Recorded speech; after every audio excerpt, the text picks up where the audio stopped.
You ever wonder if there's other weapons outside of Palindrome and IS Luna? I do. Every now and then I'm like, is there other weapons? Really? I thought it was just those two, man. I thought they were just given this game and that was it, man. We just had to play with those two fucking guns every game in and out. But there actually is, guys. There's actually other weapons outside of the meta, outside of sidearms and stickies and everything else under the sun, man. There's actually guns that when you press the R2 trigger, shit fucking happens, man. People actually die. And so we're gonna be talking about the top 5 non-meta weapons, man. Guns that you probably don't see as often as you should. The kind of weapons that I feel like deserve some recognition, baby. So let's get started.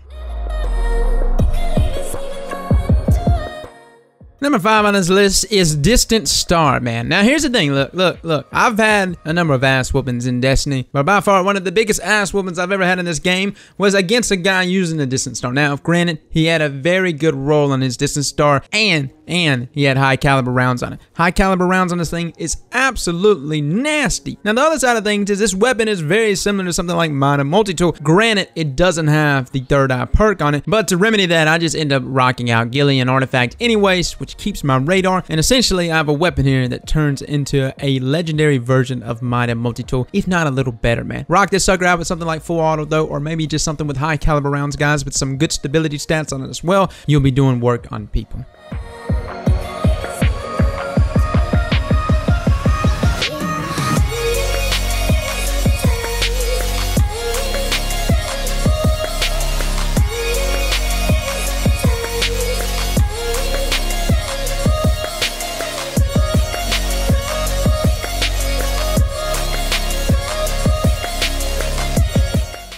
Man, none of y'all were expecting this one to be on the list, right? I mean, come on. When was the last time you saw a spare change? The spare change is good, man. It's really good. And I actually prefer this over Parthian Shot. I know a lot of people are going to jump up and be like, well, what about Parthian Shot? Here's the thing about both of these. They're both good, solid pulsers, especially if you're looking for a pulse that has a good time to kill, especially if you're good at landing crits. But here's the thing, man. I tried a number of good Parthian Shots, and I'm not saying that I didn't like it. The downside for me with Parthian Shot, man, something about the handling of the weapon, it just seemed extremely slow and sticky. Now, this is a brace frame counterbalance feeding frenzy spare change. The only downside of this spare change is that scope is a little wonky. I gotta tell you, man, it's not my favorite, but it's okay. With these perks, I'm willing to fight through it, man. I'll take one for the team. This weapon is nasty, guys. I can tell you right now, it'll do some work for you.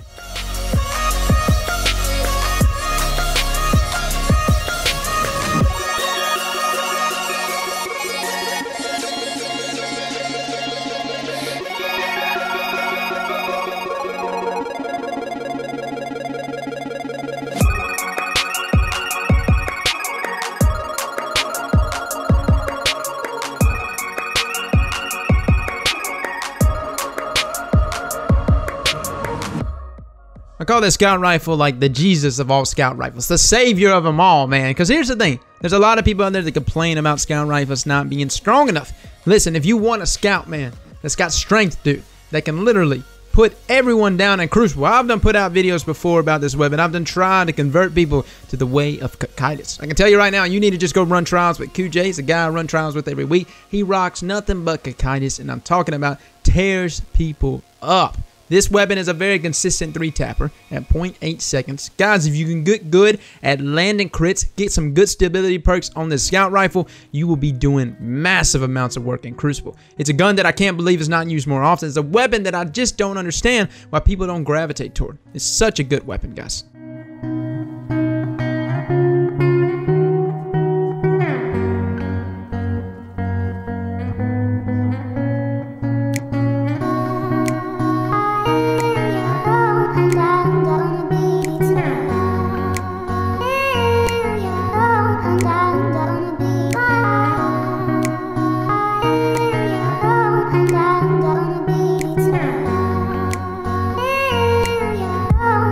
I'm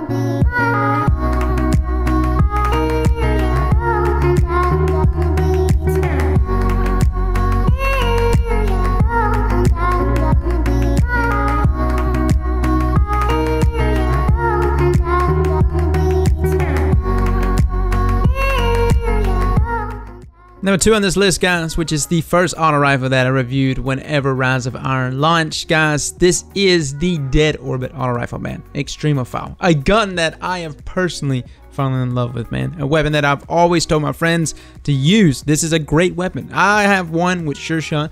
I also have an armor piercing rounds, and of course I've got small bore with counterbalance. All of these things makes this weapon a very good weapon. And here's the thing about auto rifles that I feel like really goes hand in hand with them. You almost just got to keep laying on the trigger. Even if somebody comes in and lands 2 crit right off the bat with like a lunar or something, you just got to keep strafing and you just got to keep pumping ammo into them. Auto rifles I know have been given a bad rap. A lot of people don't give it a chance, man. And I feel like this weapon really shines, dude. I love this auto rifle, and it's a weapon I would love to see more often in Crucible, and I think you guys should give it a shot.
Number 1 on this list might actually surprise some of you. I feel like a lot of content creators, you know, True Vanguard is definitely one that really stands out, puts out a lot of stuff on this weapon. I see this gun being used by content creators, but despite that, this weapon still does not really hold a place as far as being a part of the meta. It's not even the top 20 used weapons in Crucible, which is really surprising. This weapon is a fantastic gun though, which is why it is on this number 1 spot. It can truly outclass not only just every fusion, but I think just about every special when it comes to special. Granted, you have to have ammo, but if you've got ammo with this weapon, especially now in this current meta, Silence's Vigil is extremely disgusting, man. I love Vooping, man, and I can tell you right now, if you're looking for a consistent Voop, one that will always take care of your ass in Crucible, Silence's Vigil, man, is it.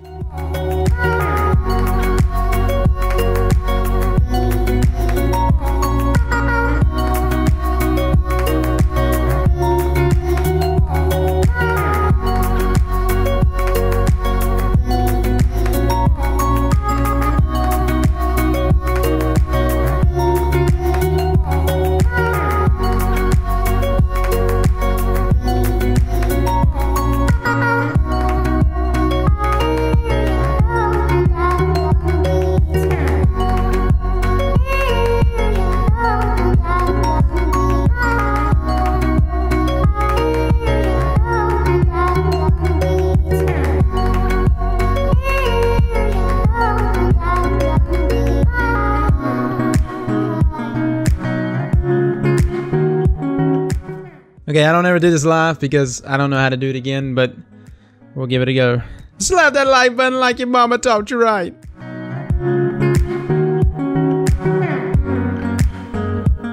It never turns out right, man.